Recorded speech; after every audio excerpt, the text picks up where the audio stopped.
Look, we are not in the clear yet, but repairs to the emergency spillway are now underway. 37,000 cubic feet per second of water is flowing into Lake Oroville, but 100,000 cubic feet per second is being released from the main spillway.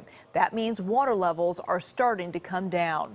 Nearly 188,000 people have been forced from their homes. Evacuation orders are in effect for towns below the spillway, including Oroville, Gridley, Live Oak, Marysville, and Yuba City.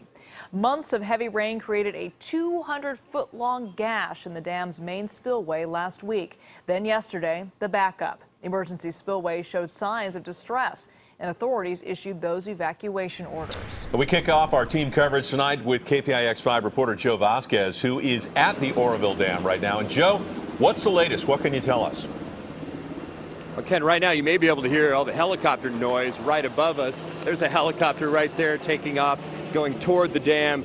And we can see from up above as well that there's actually a dual effort underway. First of all, trucks are driving big boulders on the ground and dumping them into this hole in the emergency spillway. And then from up above, helicopters are taking these big bags of smaller rocks and filling in the holes.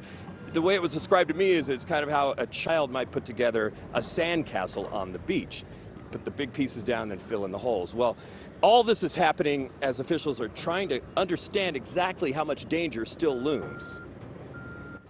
From Chopper 5 up above, you can now see the extent of the damage to the emergency spillway and get a clearer picture as to why it prompted mass evacuations. Water rushed over the spillway yesterday, gouging huge craters out of the hillside, taking out a road, altering the landscape.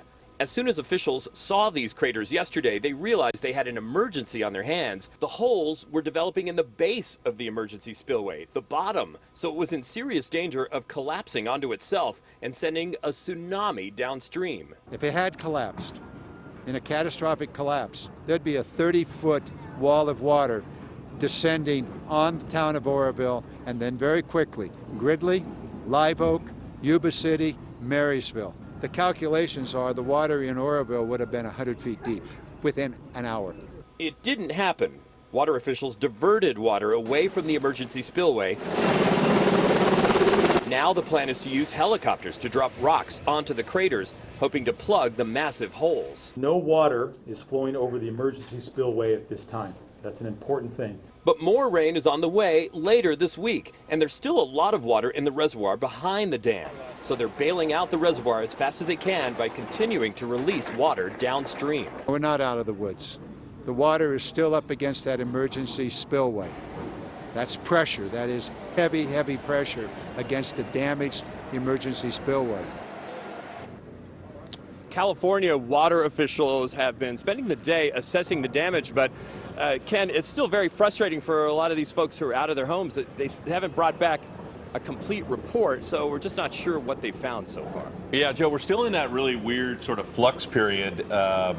When will we know that the imminent danger is past and people can go back home? That's the million-dollar question right now. And officials say there's a couple of factors at play.